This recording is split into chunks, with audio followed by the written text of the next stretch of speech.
Dalam sejarah bangsa Indonesia, nama Prof. Emil Salim abadi sebagai peletak dasar kesadaran akan pentingnya menjaga alam.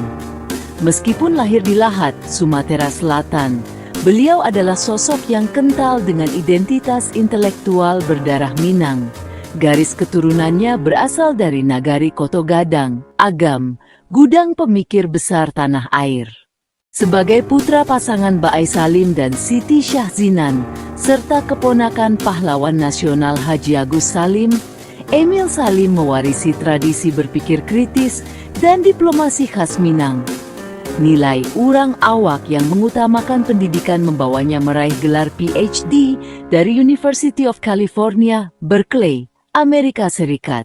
Kontribusinya luar biasa, membuatnya dikenal sebagai Bapak Lingkungan Hidup Indonesia. Beliau mendorong isu lingkungan menjadi gerakan masyarakat, yang menjadi cikal bakal berdirinya WALHI. Pasca menjabat menteri, beliau mendirikan Yayasan Keanekaragaman Hayati.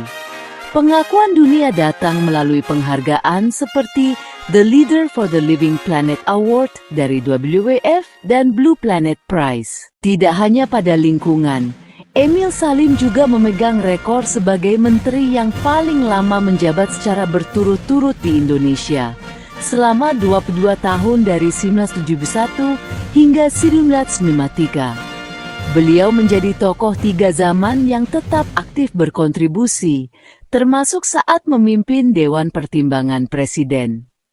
Profesor Emil Salim bukan hanya tokoh intelektual, melainkan teladan yang mengajak kita semua untuk menjaga alam dan berkontribusi bagi bangsa.